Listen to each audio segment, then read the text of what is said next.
Good morning student. लोकसंख्येचे वितरण आपण मागच्या प्रकरणामध्ये बघितलं, म्हणजे मागच्या लेक्चरमध्ये बघितलं.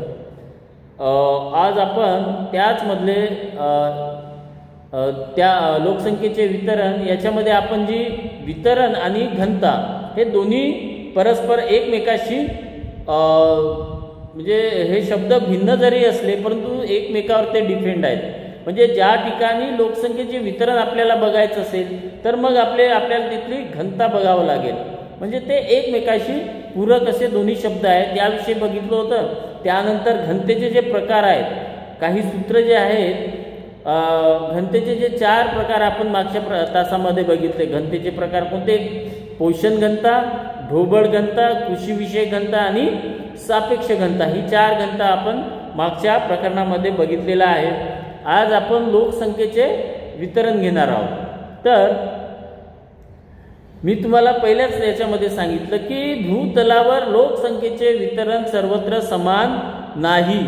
हवामान, पाण्याची उपलब्धता, पर्वतीय प्रदेश, शेतीयोग्य जमीन ह्या इत्यादी ज्या भौगोलिक घटक आहे या घटकांवर आधारित लोकसंख्येचं वितरण आपल्याला पाहायला मिळते. मी तुम्हाला मागच्या तासामध्ये सांगितलेलं आहे की साधारणतः पृथ्वीचा विचार केला तर दक्षिणेपेक्षा उत्तर गोलार्धामध्ये लोकसंख्येचं वितरण किंवा घनता जास्त आहे.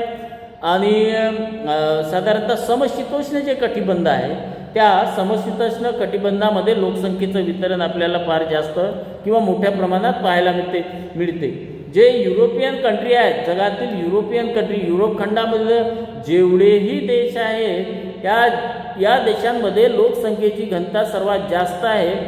आणि यांचं जे स्थान आहे पृथ्वीमध्ये, यांचं जे स्थान आहे ते स्थान साधारणतः समशीतोष्ण कटिबंधामध्ये येत असते. आणि या कटिबंधामध्येच लोकसंख्येचे वितरण सर्वात जास्त आहे.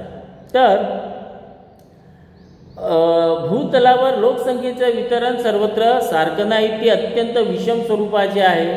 सामान्यतः पृथ्वीचा 50% भाग हा मानवरहित आहे आणि 25% भाग हा खूपच विरळ लोकवस्तीचा, तर 25% भागात अतिशय दाट वस्ती असल्याचे आपल्याला पाहायला मिळते.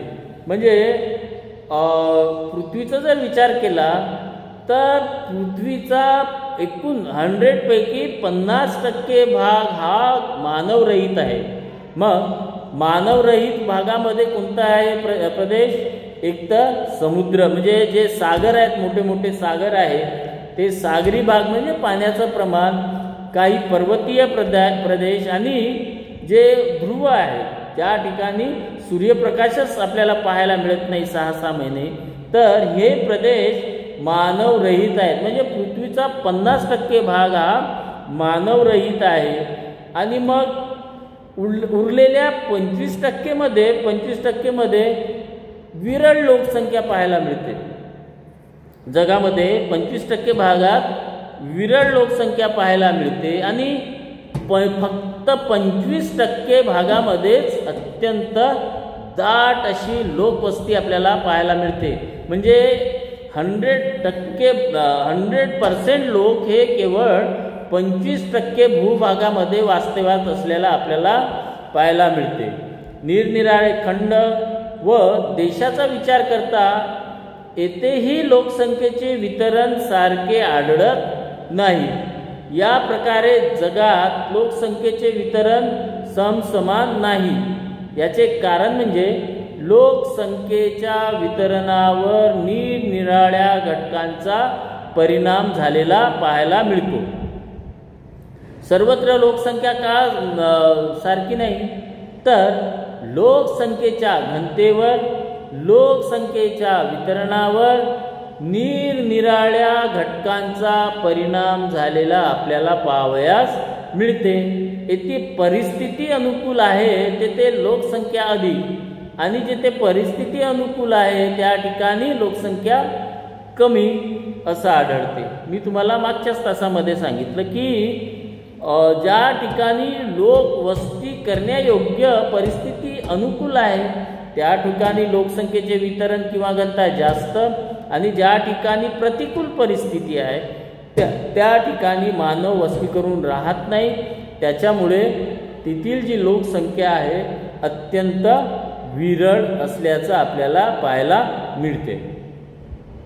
मग जे लोकसंख्येचे जे वितरण आहे, लोकसंख्येची घनता आहे, या वितरणावर परिणाम करणारे घटक कोणते आहेत तर ते पाहू आपण.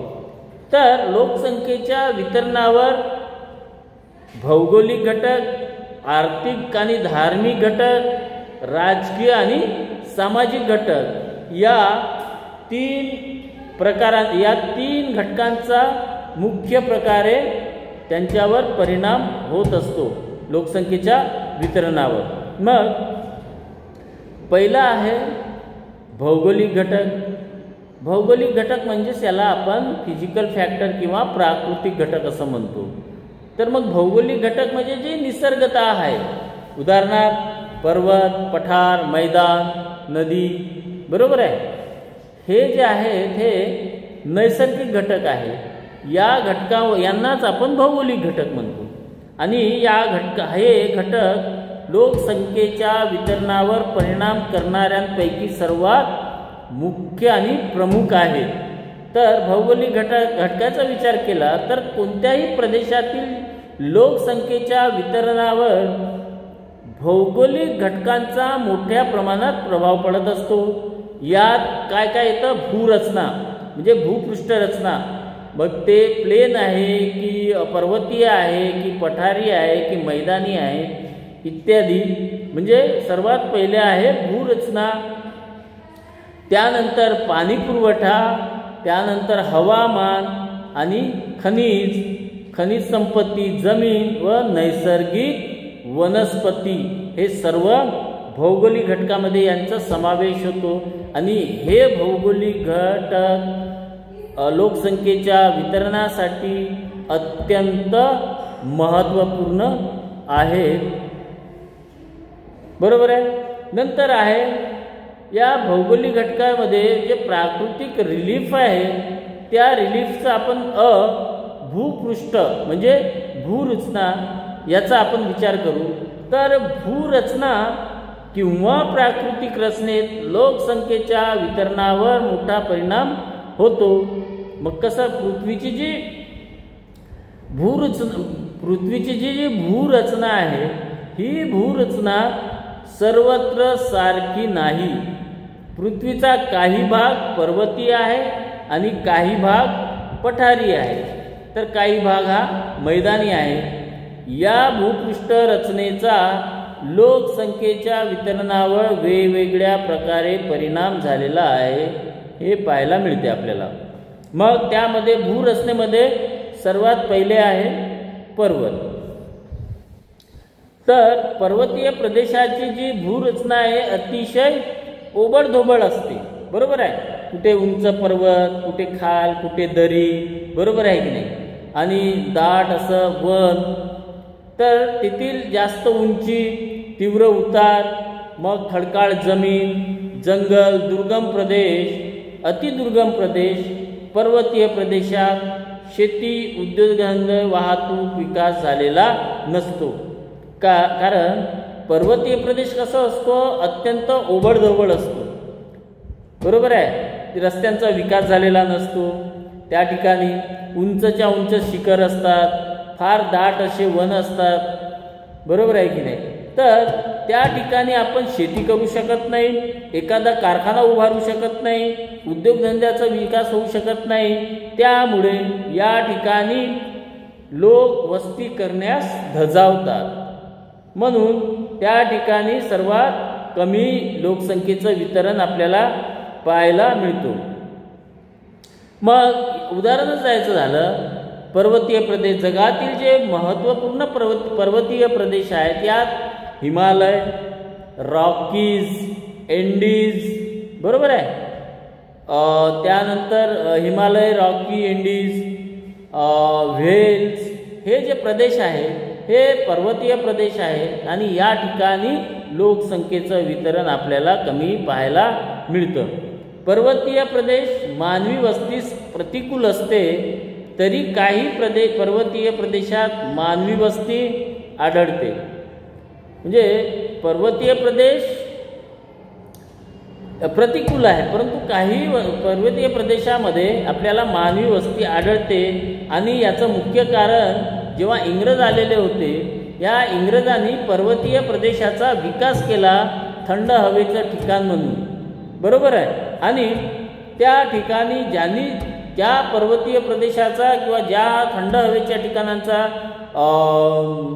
शोध लावला, ते त्या शोध ज्यांनी लावला त्यांच्या नावाने ते केले. उदाहरणार्थ डलहौसी, बरोबर आहे. डलहौसी म्हणजे ह्या डलहौसी नावाच्या इंग्रजांनी त्या प्रदेशाचा शोध लावला, म्हणून त्याच्या नावावरून तिथे डलहौसी हे नाव पडलेलं आहे.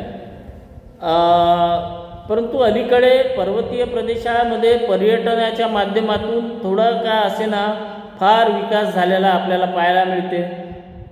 श्रीनगर आहे, जम्मू आहे, काश्मीर आहे, नैनिताल आहे, त्यानंतर मसुरी आहे, तर उटी आहे. तर हे जे पर्वतीय प्रदेश आहे हे थंड हवेचे ठिकाण म्हणून अलीकडे त्यांचा विकास झालेला आहे. आणि इथे फार मोठ्या प्रमाणात टुरिस्ट लोक भेटी देत असतात, साधारणतः उन्हाळ्यामध्ये. आणि कमी का असेना, परंतु या पर्वतीय प्रदेशांचा सुद्धा अलीकडे विकास झालेला आपल्याला पाहायला मिळते. थँक्यू. याच्यानंतरचा भाग आपण पुढील लेक्चरमध्ये घेऊ. ओके.